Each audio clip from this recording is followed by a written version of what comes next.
Jaya Radha Madhava Kunja Bihari Jaya Radha Madhava Kunja Bihari Jaya Radha Madhava Kunja Bihari Jaya Radha Madhava Kunja Bihari Jaya Gopi Janavallabha Girivaradhari Jaya Gopi Janavallabha Girivaradhari Jaya Gopi Janavallabha Girivaradhari Jaya Gopi Janavallabha Girivaradhari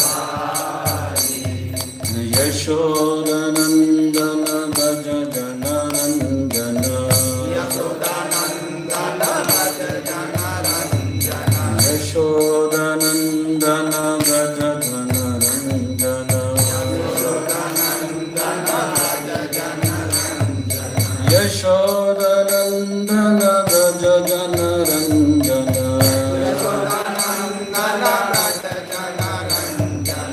Yamuna Tira Vanachari Yamuna Tira Vanachari Yamuna Tira Vanachari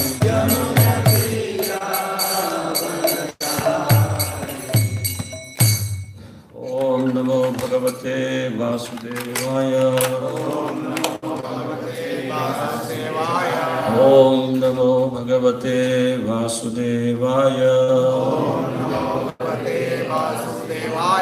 Om Namo Bhagavate Vasudevaya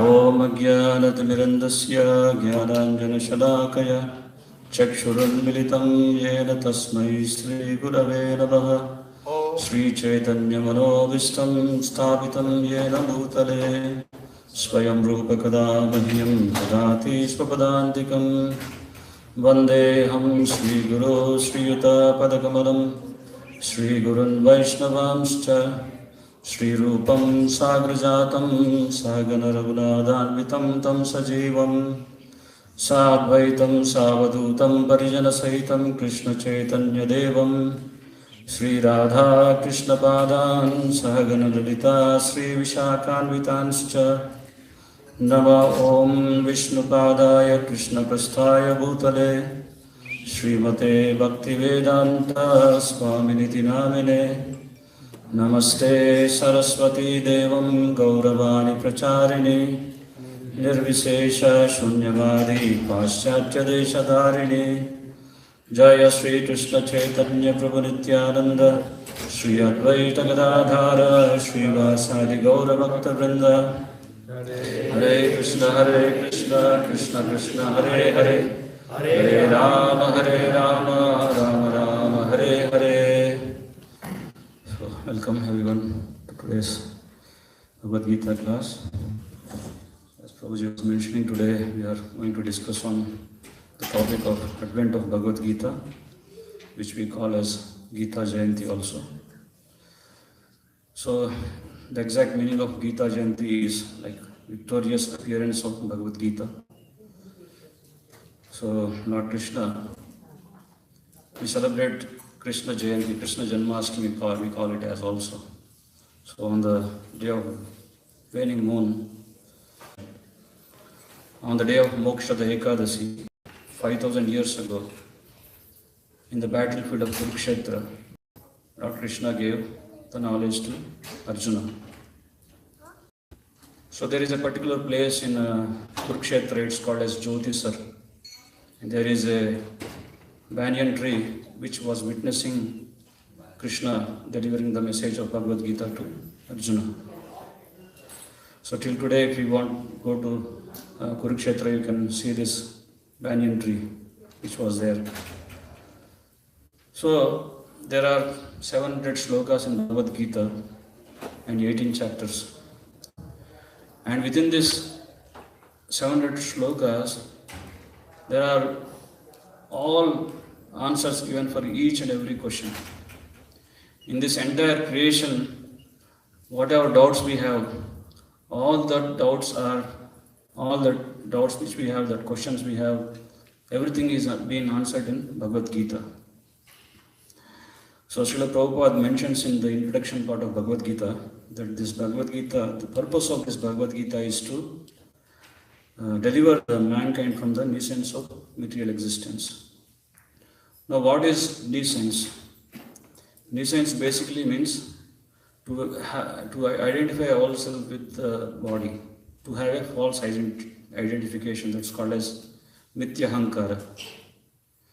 So therefore, Bhagavad Gita teachings actually rescues us from this Mithya Hankara, false identify as ourselves as the body. So Prabhupada explains what is the qualification to understand this Bhagavad Gita.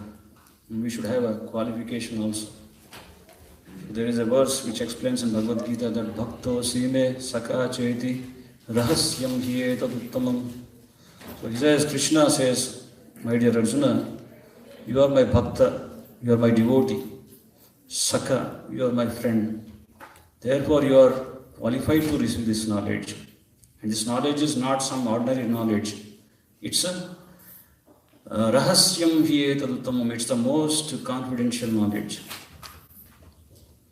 Prabhupada writes in the introduction that it's just like you go to some bookstore and pick up a book, and just by reading that book you cannot become a medical practitioner. Similarly, Bhagavad Gita is not a knowledge which can be understood with our academical qualification. So Bhagavad Gita is a knowledge which is attained, it's awarded by the Lord. Through His mercy we receive this knowledge when we engage in pure devotional service. So therefore there is a verse which explains about this. It says that Tesham Nityavayuktanam Bhajatam Priti Purvakam Dadami Buddhiyogam Tam Enamami Payantite. So one who engages in a loving devotional service, Nityayuktanam always, then the Lord actually awards this knowledge. So therefore, this is most confidential knowledge. Raja Vidya Raja Guhyam Pavitram Uttamam Pratyaksha Avagdham Dharma Susukam Kartum Avyayam. So Krishna says Raja Vidya Raja Guhyam. It's the most confidential knowledge. So there is a nice story, like there is a pastime, Lord Chaitanya visiting Sriranga Kshetra. So he happened to go to have darshan of Ranganathji, and when he visited that pilgrim place, there were various brahmanas who were reciting various slokas. But there was a Brahmin who was not, he was illiterate, but he was a little bit educated, but he was not so expert in chanting the Sanskrit verses. But he was given an instruction by his Guru Maharaj that you regularly recite Bhagavad Gita. So this Brahmana, even though he was not able to utter the Sanskrit verses very appropriately, he was somehow chanting these verses by taking the instruction of his Guru. He was sincere and he was a devotee. And the other Brahmins, other Panditas, the great scholarly people, looks at him and they laugh at him. Say, what is this? He don't know even how to recite the proper slokas. And they laugh at him. And they are very great scholars. They are in that mantra, they recite the slokas, the chandas, and everything is very appropriate. They are very experts in this. But he was not bothered. He was just absorbed in reading Bhagavad Gita. So when Chaitanya Mahaprabhu happened to visit, he saw this Brahmana who was sincerely reading Bhagavad Gita. He approached him. There were tears coming out from his eyes. Then he said, my dear Brahmana, you are reading Bhagavad Gita, and that too, you are holding the Bhagavad Gita upside down, and you are trying to pronounce the mantra, and at the same time the tears are coming out from your eyes. Can you explain a bit about it? Then the Brahmana says, my dear saint, I am reading this Bhagavad Gita on the order of my Guru. I am not educated, I am illiterate. But it's given, the instruction is given, I am trying to follow these instructions sincerely. So, but I'm trying my best, he says. Then he asks, okay, that's good, you're sincere. But why tears are coming from your eyes? And he says, even though I don't understand, I see the cover page of this Bhagavad Gita here. You can all see. Krishna is the Supreme Personality of Godhead. And for the sake of his devotee, he's becoming his driver. He's ready to serve his devotee, his Bhakta Vatsala. So the Lord is so merciful. So just by seeing this piece, this photograph, this painting, I cannot resist myself. How merciful is Lord. So that was a very wonderful explanation given by this Brahman, and Chaitanya Mahaprabhu said, there are so many Panditas here who can very appropriately recite these verses, but they do not understand the Rahasya of Bhagavad Gita. Because you are devotee, because you are sincere, that's why the knowledge is revealed to you. You understood the greatness of God. People say, yes, everyone says that God is great, but how great is God? That realization comes when we try to sincerely read Bhagavad Gita. So therefore, this Bhagavad Gita was spoken in the Kurukshetra battlefield. So now how can it be Rahasya? That means one who is qualified, he is eligible candidate to receive this knowledge. So that the qualification is Bhakto Sive Sakachayati. So Srila Prabhupada mentions in the introduction part, he says that unless one reads the Bhagavad Gita with submissive spirit, it's very difficult to understand because it's a great mystery. So therefore Bhagavad Gita is also called as Gita Amrita. So we call it as Amrita means there is no more death, which actually helps us to overcome from this Janma, Mrityu, Jara, Vyadhi, the cycle of birth and death, repeated birth and repeated death. That's why it's called as Gita Amrita. So there are various other books which are available in the market, but they are not considered to be Amrita. Neither we read them, there is no transformation taking place within our heart. So in the introduction part only, there is a very important thing we have to understand, which there is a Gita Mahatya given by Sri Pada Sankaracharya.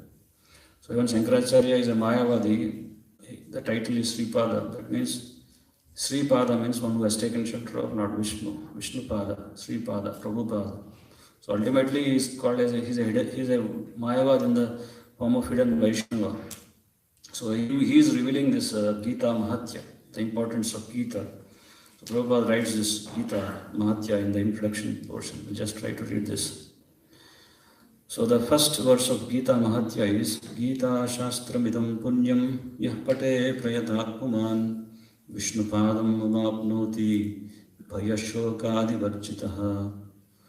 So here the explanation is as follows. If one Gita Shastram Idam Punyam, this is Punya Shastra, this is a very pure knowledge. So one gets connected with this knowledge. What is the result? His existence becomes purified, and at the same time he is freed from all the miseries of material existence. This material world is called as Dukkhalayam. So even though we want to adjust with all these dukkha's, it's asashvata. So when we go to Dukkhalayam, we only have to face miseries. So, but by taking shelter of Bhagavad Gita, we are freed from all kinds of miseries. And Bhayashokadi Varjitaha, we are free from all kinds of bhaya, fear, shoka, it's lamentation. This material world, there is always dualities. Sukha, dukkha. We are in this dual world, and always we are fearful about death. There's birth and death, repeated birth and repeated death. That's why it's called as Mrityu Loka also. So from this Mrityu Bhaya, we can be free from this Bhaya of this Mrityu by taking shelter of Bhagavad Gita. And the second verse of Gita Mahatya explains that Gita Dhyayana Shilasya Pranayama Parasya Cha Naiva Shantihi Papani Purva Janma Kritani Cha. So Gita Jayanti Shilasya, if one reads sincerely with all seriousness, then Naiva Shanti Papani, he will be free from all his past misdeeds which are acting upon him. So we are affected by this karma. So here the solution, how to free from all these karmic reactions just by taking shelter of Bhagavad Gita.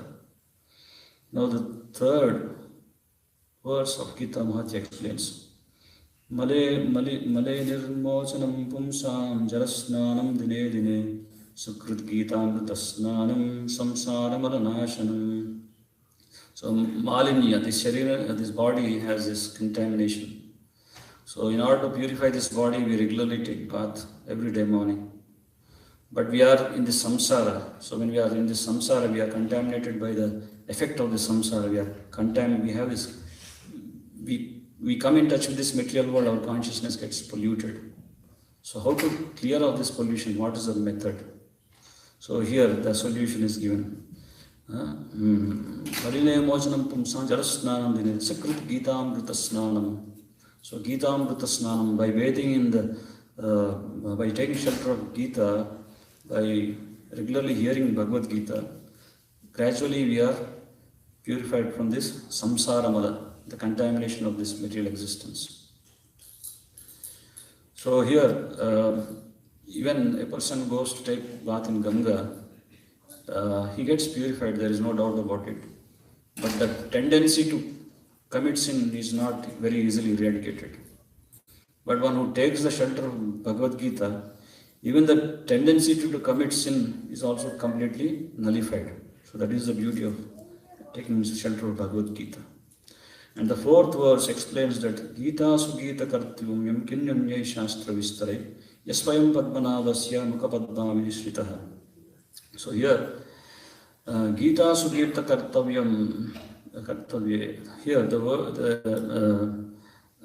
it's directly Yasvayam Padmanabhasya Mukha Padma Vinishritaha. It's directly spoken by Padmanabha, Lord Krishna himself.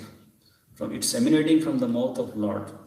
It's a song of God. That's why it's called as Gita, Bhagavad Gita, the song of God. So that's why then if we take shelter of this Bhagavad Gita, this is all in all. This is enough. So here the explanation is given. Kim Manye Shastra Vistare. Then what is the need of any other scriptures? We have the topmost scripture. Now why to have any other scripture? This is the topmost. That is the explanation given in the fourth verse. And the fifth verse, Bharatamrita Sarvasvam Vishnu Bhaktra Administritam Gita Gangodakam Pitva Punarjanmana Vidyate. So here it is explained that Bhagavad Gita is an essential nectar of Mahabharata. Bharatamrita Sarvasvam. And it is spoken by Vishnu Bhakra Administritam. It is coming from Bhakra. It's coming from the mouth of Lord Vishnu. And Gita Gangodakam Putpa Punarjanmana Vidyate. By just taking out shelter of Bhagavad Gita, we no more, we are free from this repeated birth and death. So here are two things. The Ganges is considered to be pure because it is emanating from the lotus feet of Lord Krishna. And similarly, the words of Lord Krishna, this Bhagavad Gita, are also emanating from his mouth. So here the explanation is given.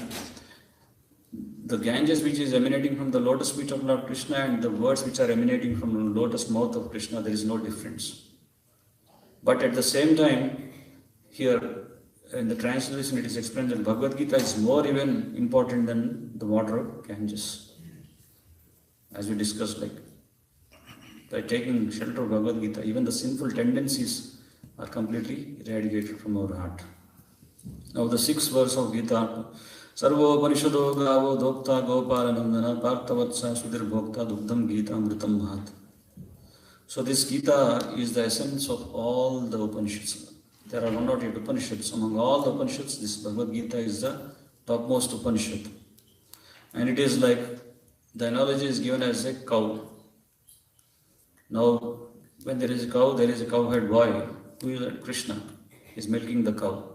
And there should be calf also. Who is that calf? The analogy is there. Here explained as Arjuna. So these Upanishads all are like a cow, and Krishna is milking the cow, and Arjuna is taking this milk. And milk is not only meant for the calf, milk is also provided for the other people in general. So like that, this Upanishads is not only given through Arjuna, through the medium of Arjuna, it's spread throughout the world. Towards it is award to each and everyone who is receptive. So therefore, the last verse of Bhagavad this Gita Mahatya explains, Ekam Shastram Devaki Putra Gitam Eko Devo. Ekam Shastram, there is only one.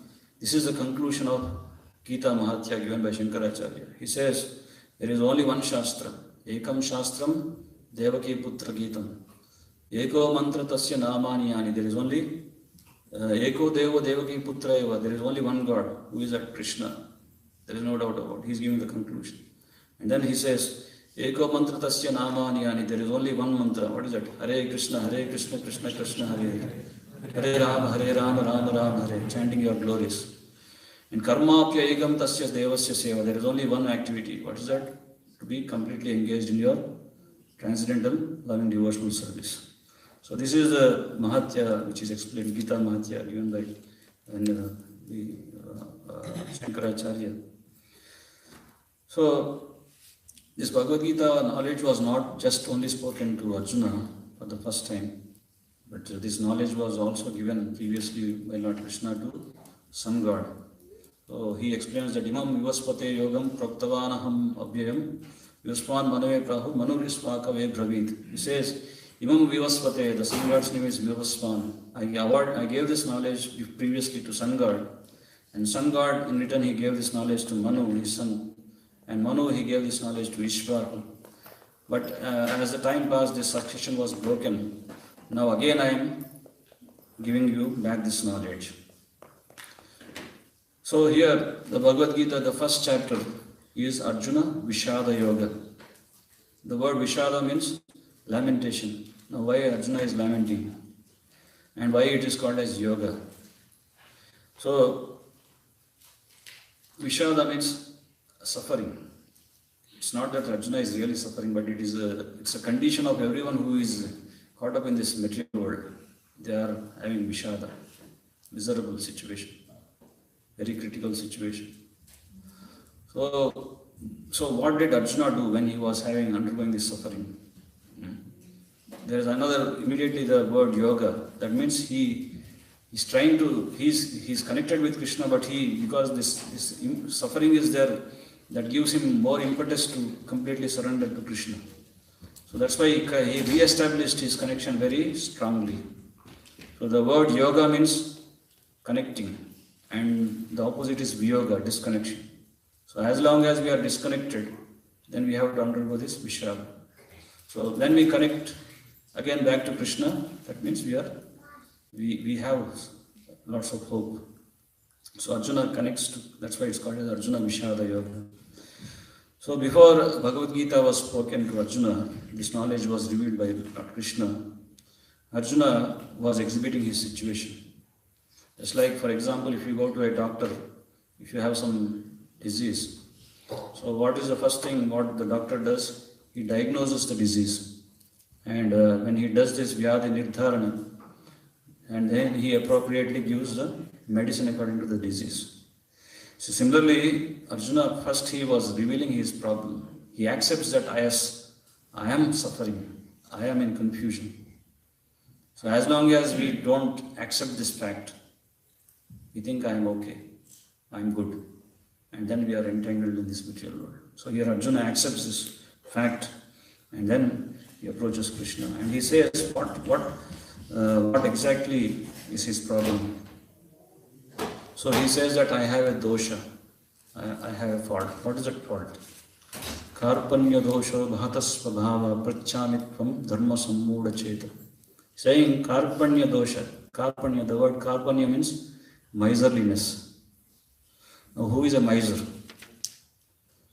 A miser is a person who has lot of wealth, but he neither spends for himself nor use it for others' help. What he does, he accumulates a lot of wealth, keeps in a cupboard, and every day open the cupboard and see how much wealth is there. Neither he eats nor gives to anyone. So this is called the miserly situation. So here, in what context Arjuna is saying that he's miserly? So we try to understand. So as a result, being a miser, this leads to a degraded life, and we think that we are we lead a degraded life and think that we are in a very happy state of life. That is big illusion. So as a jiva, we are particle of Lord, part and parcel of Lord Krishna, and we are not supposed to have any expectations from this material world. We are not supposed to seek happiness from this material world.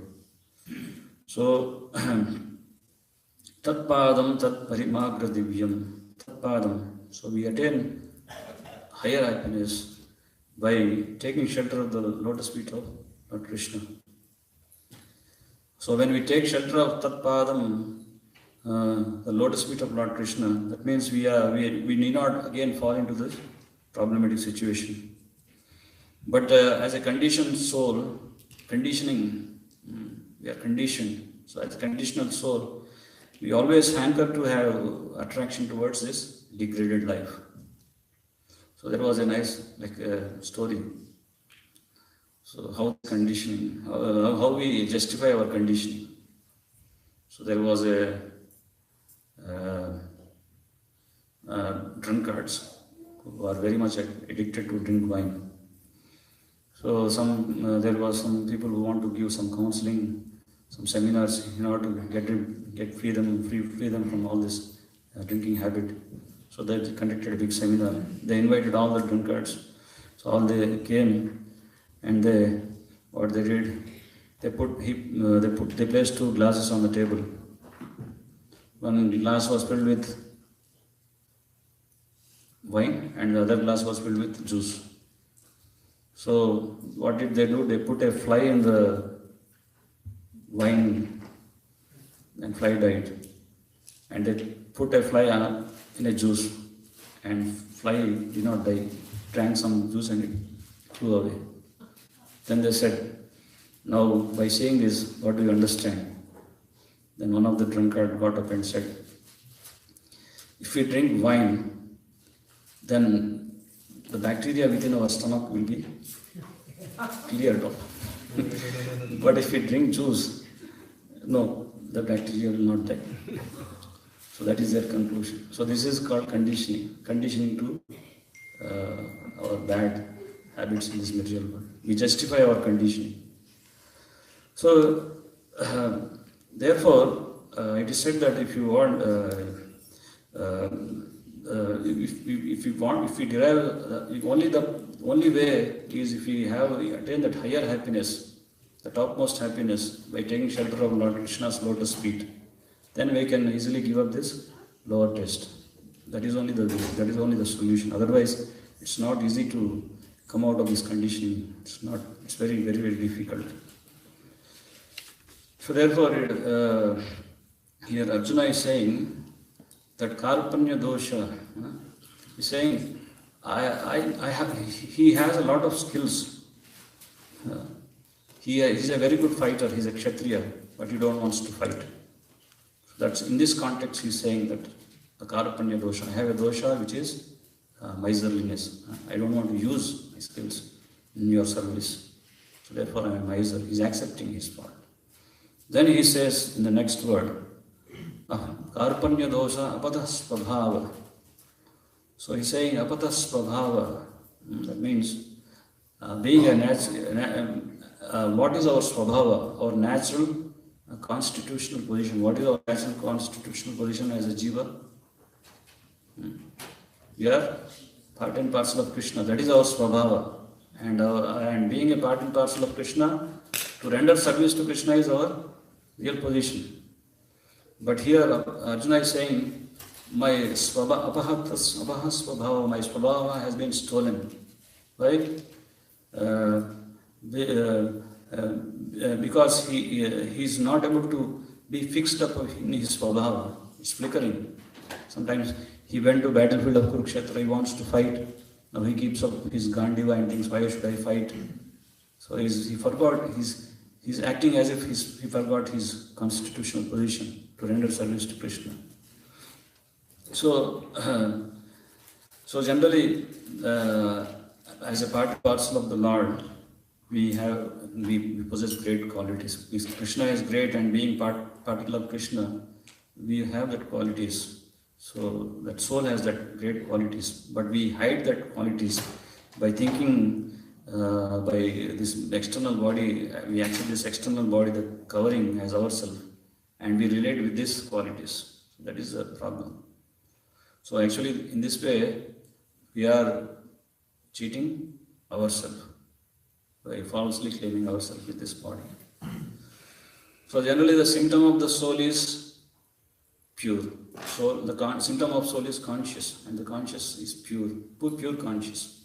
But when the consciousness comes in touch with this material nature, it becomes contaminated consciousness. So therefore, contaminated consciousness with connection with the material world is called as conditioned soul. Therefore, we always call as conditioned soul. The soul is conditioned, contamination. So, and as a result, we have this tendency to enjoy this material nature. Bhogeshwarya prasaktanam tayapahrita chetasam vyavasayatmika buddhi. Here Bhogeshwarya prasaktanam, when we want to enjoy, we want to be the enjoyer, we want to be the bhogi, and there will be no resolute determination. We cannot have the determination to serve Krishna. So that is a situation in material world who is gratifying their senses. You don't get that determination. So, therefore, even though we may possess a lot of skills, but we forget our real identity as a part and parcel of Krishna, so then we lose our nigraha. Just like, for example, you may train a dog in any way and bring the dog and make him sit on the simhasana. But if the dog, you put a bone there, and immediately what the dog does, you may say that dog, you should be grave like a king and all these things. But immediately you keep a bone there, what the dog does, it immediately jumps down and goes to catch that bone. Because the svabhava is misplaced. The svabhava is, what is our svabhava, our nature, original nature? To be a servant of Krishna. But because we are relating with this external body, we are entrapped.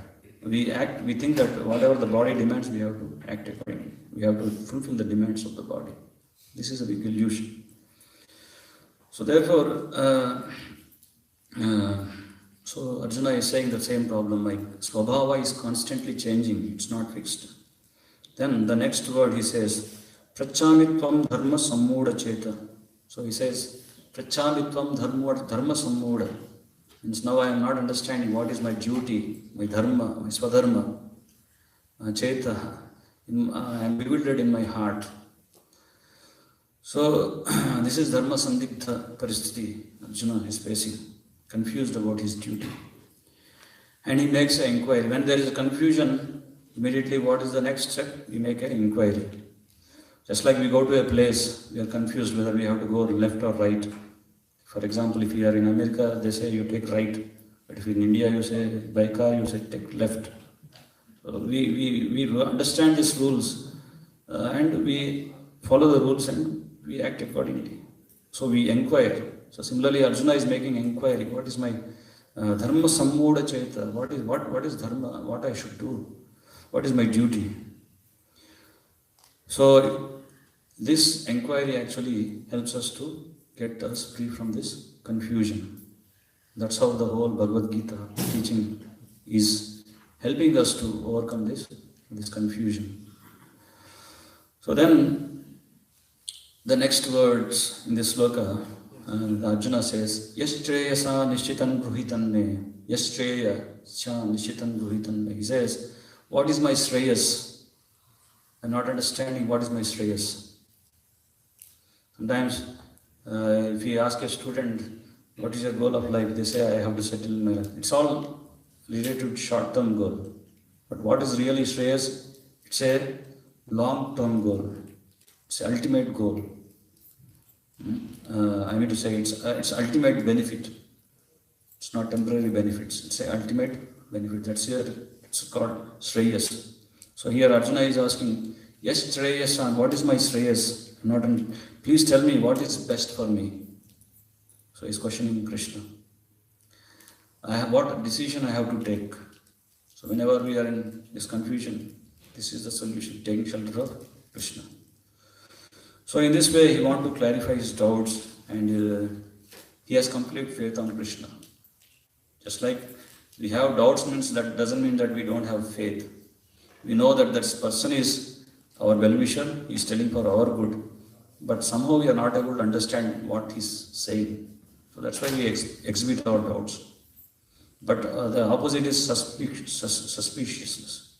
That means we don't have faith. We don't have faith on his words. We just suspect. There's a lot of difference between suspicious and doubt. So here Arjuna is expecting the genuine doubts to. Actually, these doubts are like demons, and once the doubts are eradicated, we come close to Krishna. So that's why Arjuna is asking doubts. And why at all Arjuna has to be in a doubtful situation? Really Arjuna is in ignorance? No. Arjuna is very pure devotee of Lord Krishna. He is a devotee not from this lifetime. Many lifetimes he is assisting Lord in various pastimes. Like in Badrikashram, he is serving the Lord as assisting the Lord as Naranarayana Rishi.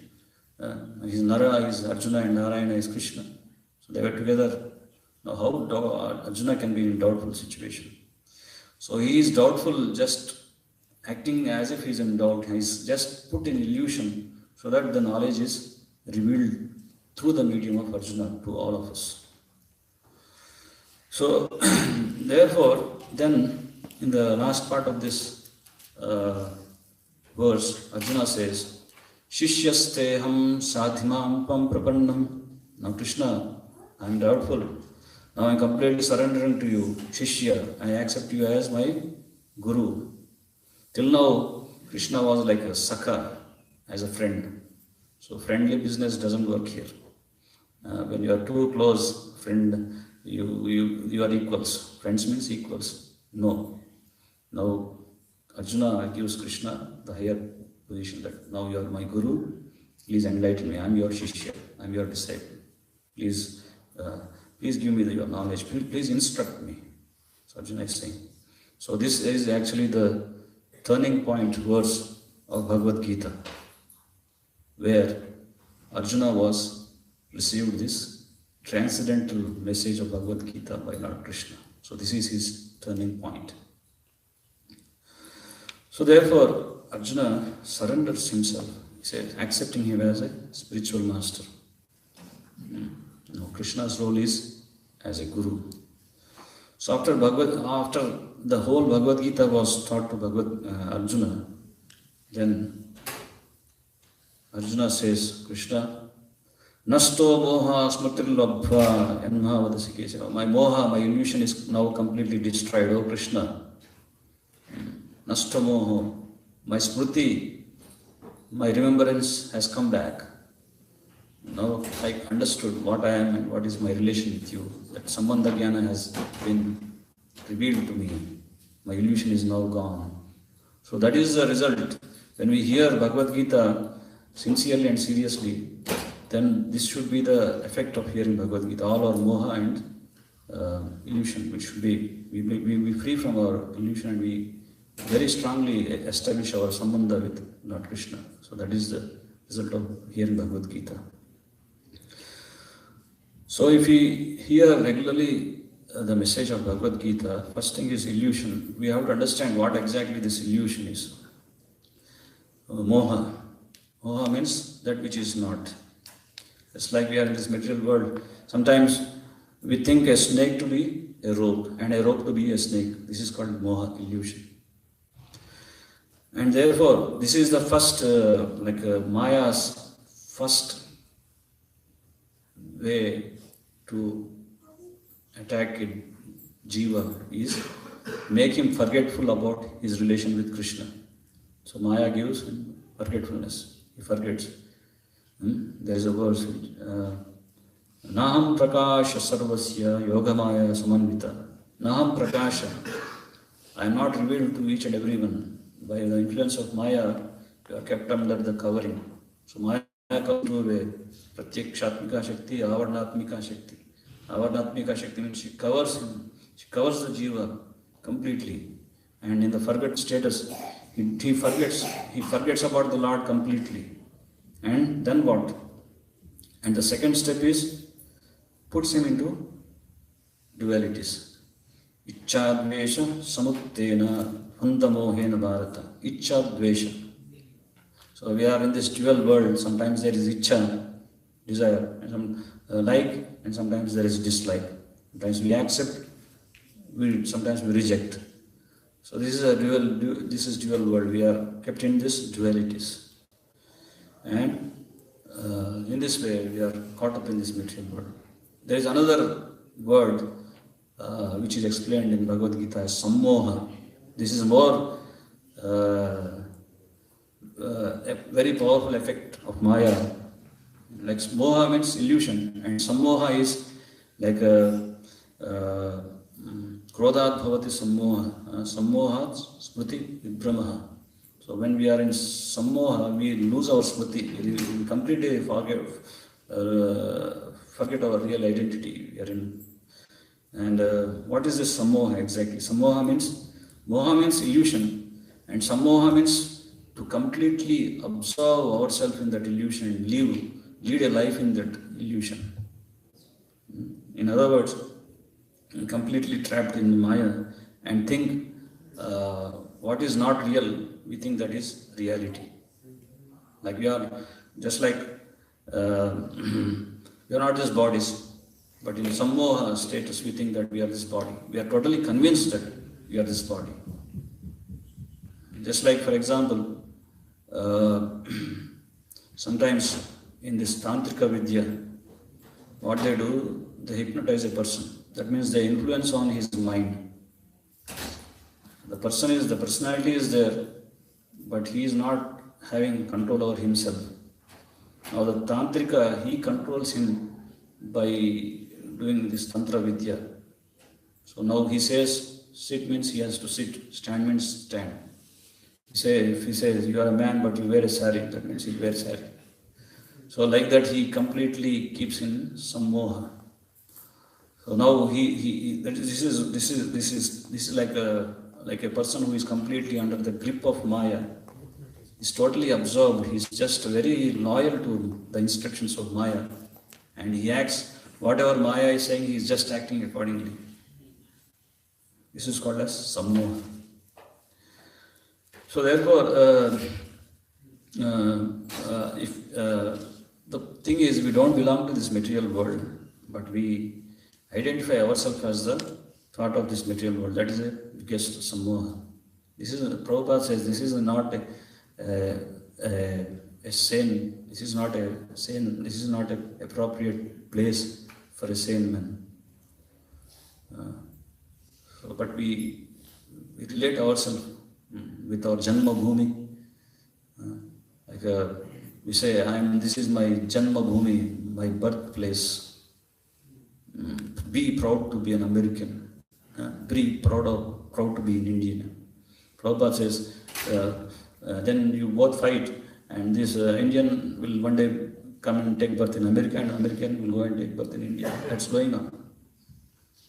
So this is what you identify yourself with, this my nationality, my nation, my country. This is sammoha.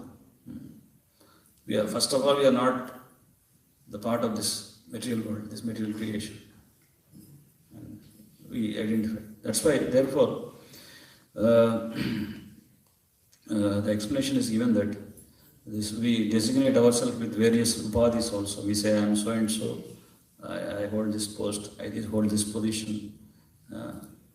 But you cannot eternally be in that position. This is material world, Jagat. So the word Jagat means always there is a change going on. Samsara, Jagat, it's not, you cannot remain as it is. You are born as a baby, one day you will grow, you will become an adult, you will become old and you will die. And again you will take birth, again become a baby. So Jagat means always there is a change. Change always takes place in this Jagat. So now you may be a king and tomorrow you will maybe be a pauper in the street. So this is Jagat. So therefore, the Lord, especially He incarnates to help us. The purpose of the Lord's incarnation is to help our jivas come out of this samoha. So He comes personally in every yuga. Paritranaya sadhunam, vinashaya chatuskutam, dharma samsthapanarthaya, sambhavami yuge yuge. So in order to protect the sadhus, to destroy the miscreants, dharma samsthapanarthaya, to establish this dharma. What kind of dharma? What kind of dharma to establish? In one sloka, Lord is saying, Sarva dharman parityagya mamekam sharanam vraja, aham tvam sarva papebhyo moksheshyaya masucha. Abandoned all kinds of cheating religion. He's saying, we abandoned all kinds of cheating kaitav dharma, which actually cheats us. The self-made dharma. We say kutumba dharma, jati dharma, samaja dharma. So it says, give up all these kaitav dharmas. And what exactly the Lord wants to give us, what dharma He is giving us. It's Bhagavata dharma. And the process, the procedure, how we develop complete surrender to Lord Krishna. This is Bhagavata dharma. So He comes personally in every yuga. He comes as incarnation in every yuga. And not only in one particular form, He comes in many, many forms. So Bhagavatam explains that Avataraha Asankyanam, there are innumerable incarnations. Just like there are waves in the ocean, we cannot count how many waves are there in the ocean. Similarly, we cannot count how many incarnations are there of the Lord. We know only about the 10 incarnations, the Dasavatar. But the Lord comes to help each and every living entity. There are 8,400,000 species of living entities. And He enters into each species and tries to deliver them. So merciful. Even He incarnates as an ant to help the group of the ants. He may incarnate as a fish within the water as Matsya and to help deliver all the fishes. So we may not know, but He comes. And it is His, it's the Lord's desire that He don't want us to suffer and rot in this material world. Because we are part and parcel of Lord Krishna, and Krishna is our Supreme Father. And being a Supreme Father, He don't want His sons to suffer in this material world, have a miserable life. So He comes to help us. Not only He comes personally, sometimes He sends His bona fide representatives. Like we have our great Acharya Srila Prabhupada. He came to America carrying the message of Bhagavad Gita. If He would not have come, today we would not have been sitting here. How many agree this? Yes, everyone. So if He had not come, we would not sit here today. So it's all His mercy. He took all the trouble. He has 2 times heart attack. Now in that advanced age, how many wants to take that risk? They want to peacefully sit at one place and do their bhajan. He's very happy in Vrindavan. He has his own cottage, Radha Dham or the temple. Everywhere there is Harinam going on, everywhere there is devotees chanting, Yamuna is there. So many beautiful, wonderful place, Vrindavan. Now why at all he has to leave this place? Just to help us. Just to uplift us from this material sufferings. So Krishna, He sends these powerful representatives like our Acharya Srila Prabhupada and tries to help us. And at the same time, He gives this knowledge. Like Bhagavatam, the sages of Naimisharanya, they were thinking, Krishna Swadhamo Pagate, Krishna, now he left his Swadhama. Now who will help these people in this Kali Yuga? Kali Yuga is the most degraded age. Prayana alpayusha sabhya kalosmin yuge janaha mandasumanda matayo mandabhagya hyupadritaha. Always there is a lot of disturbances going on in this Kali Yuga. And very, very slow, manda. People are very slow in understanding spiritual subject matter. Of course, they are very fast heading towards progress in material life, but they are very slow in understanding spiritual subject matters. And the ayu, the lifespan is also very short. Prayana alpa ayusha, very short lifespan. Manda bhagya. Now you give this, we say this is a wonderful literature, please take shelter of this Bhagavad Gita. We give this Bhagavad Gita, but they say, oh, we don't have time. This is called as Dhaurabhagya Paristhiti. We try to give Bhagya, the fortune, but the most not fortunate thing is they are not able to receive this fortune. So that is the Dhaurabhagya Paristhiti. That's why it's called as Manda Bhagya, Abhagya. So Manda Bhagya hi upadritaha, and they are always disturbed. Upadritaha.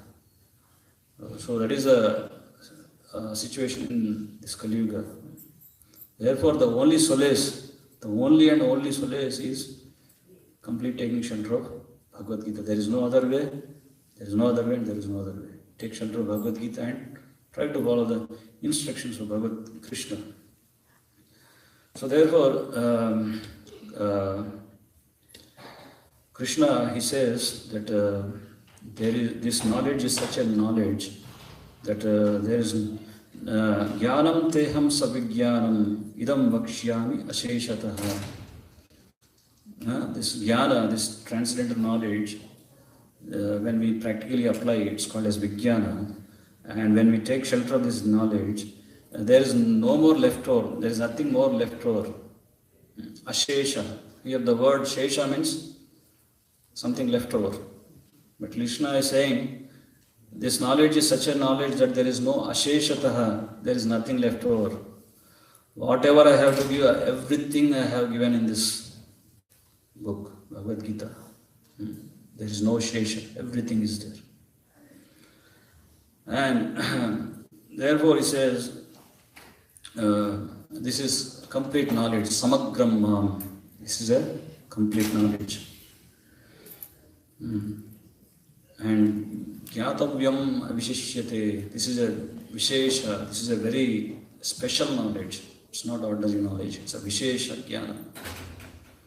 So therefore, by mercy of Prabhupada, we also received this knowledge of Bhagavad Gita as it is version. So we call this Bhagavad Gita as it is because there is no misinterpretation in this. Whatever Krishna spoke in this knowledge, that knowledge is coming as it is in a disciplic succession without any changes. There are so many authors who has given a commentary on Bhagavad Gita, but many times they have put their own concocted ideas into that. Sloka will be the same, but the translation purport will be according to their views. There was one of the author, the ex-president of India, he was saying, Manmana bhav madbhakto madhyajimam namaskuru. He was saying that Manmana bhav madbhakto, that means you surrender to Krishna and think about Krishna always. It's not about Krishna actually. There is something within Krishna. What is something within Krishna? Krishna inside and outside is the same. He is Sachidananda Swarupa, Ishvara Parma, Krishna Sachidananda Vigraha. What is this concocted idea? And there is another person who says, Sarvasya chaham hridi sannivishto. Here cha means Krishna is saying you drink tea. So all these concocted ideas are coming up. People give so many misinterpretations. They speak on the same Bhagavad Gita and they want to prove that Krishna is not God but we are all gods. So there are so many bogus philosophers.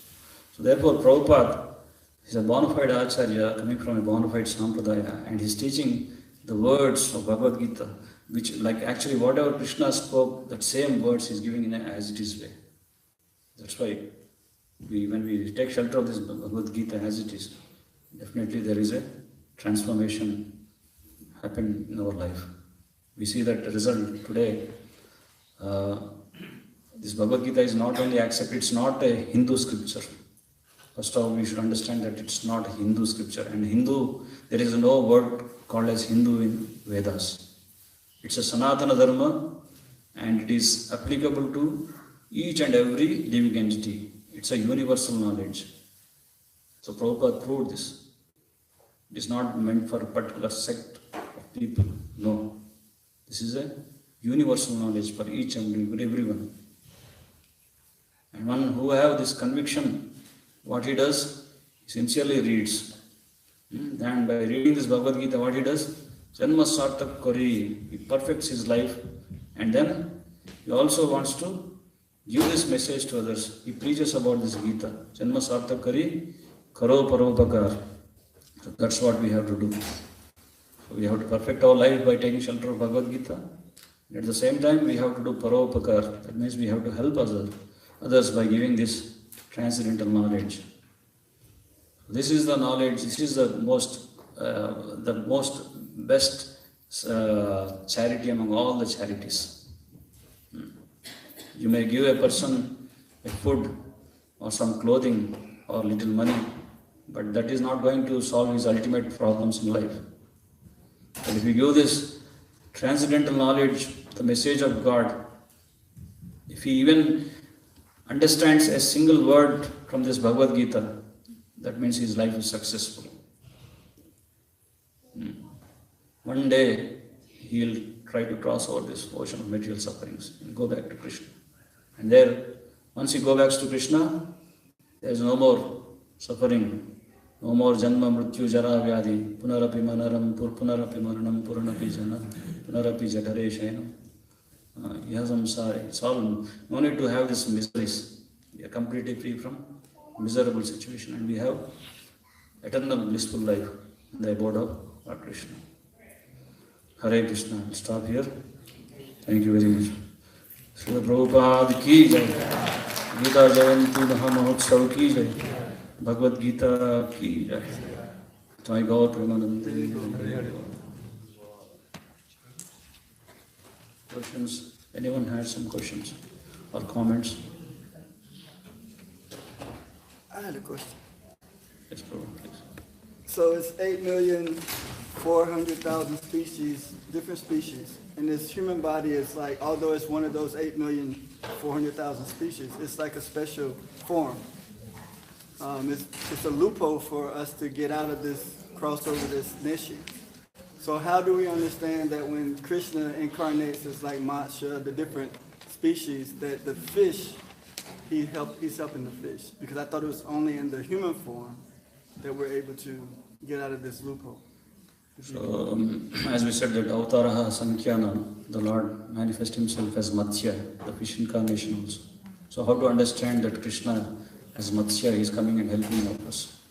So if you read Bhagavatam, 8th canto, there is a description of Matsya. So here, Lord appears as a Matsya in order to, like Brahmaji was sleeping, and one day there was a demon called as Hayagriva who stole Vedas from the mouth of Brahma. Now how he stole, that is a different question, but he stole. So again, to reinstate this Vedic knowledge back to Brahmaji, the Lord appears as the form of Matsya and he protects this Vedas and again gives back to Brahmaji. So like that, the various incarnations have a various purposes. The Lord comes as a Narsimha to protect his devotees. The Lord comes as a, like we see all these incarnations here behind, you can see the paintings. So there is a purpose. Like we call them, like Lord appears in every yuga, is called as Yuga Avatara. He appears in every Manvantara, is called as Manvantara Avatara. He takes a particular guna and appears in his Guna Avatara. He appears, he performs particular leelas, so he is called as Leela Avatara. There are various incarnations for various purposes. So there is a purpose behind each and every incarnation. Did I answer your question? Well, I guess my question is how are the fish helped?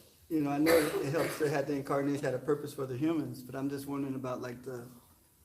So you want to say like fish, how they got helped by Because I think you mentioned Matsya. that earlier. So when the Lord appeared in the form of Matsya, like he was in the ocean. So among that ocean there are many other fishes also. So they get delivered. And in the same way, there is a pastime in connection with the Sripada Ramanujacharya. So it's happened in South India in one holy place. He takes prasada and just sprinkles the prasada he just washes the hand and sprinkles the water into a pond. And the remnants were accepted by the fish, and immediately they transformed their fish. They got a 400 form and they immediately left to Vaikuntha. So that's how fish they got delivered. So there are many things in Puranas. Even the small, lowly creatures, rather human beings, they also get delivered by the mercy of Krishna and his devotees. Any other points?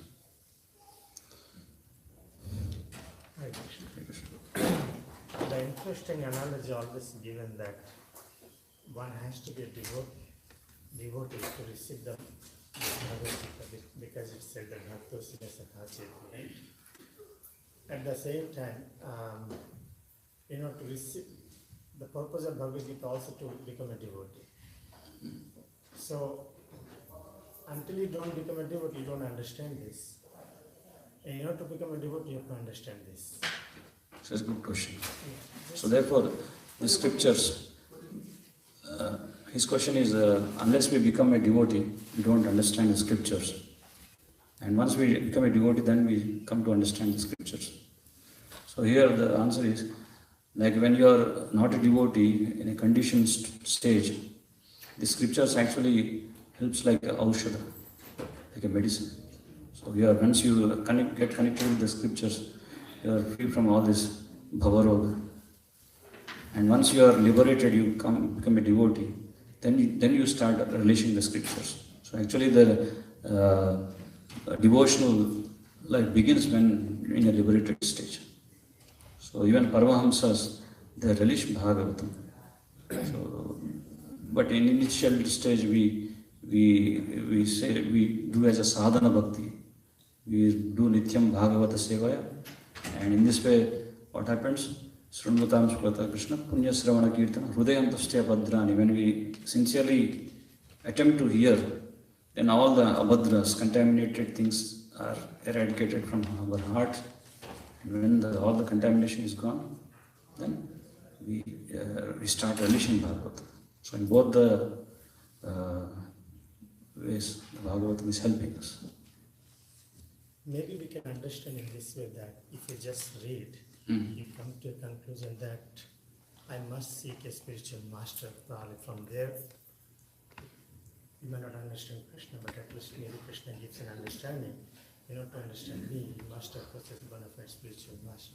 Yeah, therefore Krishna says, Tadvidhi Pranipadena Pariprashnena Seva Vadyakshanti Jayanti Jnananas Tattvadarshi. Tadvidhi. There is a procedure. What is the procedure? You approach a spiritual master. Pariprashnena Sevaya. You Pranipata. First thing is Pranipatas. You surrender to him. It's not that you go to the Guru and challenge him. Like how much knowledge you have shown. Pranipata, you surrender. And Pariprashnena Sevaya. By asking questions, you serve him. In this way, when the Guru is pleased, he awards this. He is Tattvadarshi. So he awards this knowledge mercifully. This is a procedure explained in Bhagavad Gita. Stop here. Jai Srimad Bhagavad Gita ki jai. Srila Prabhupada ki jai.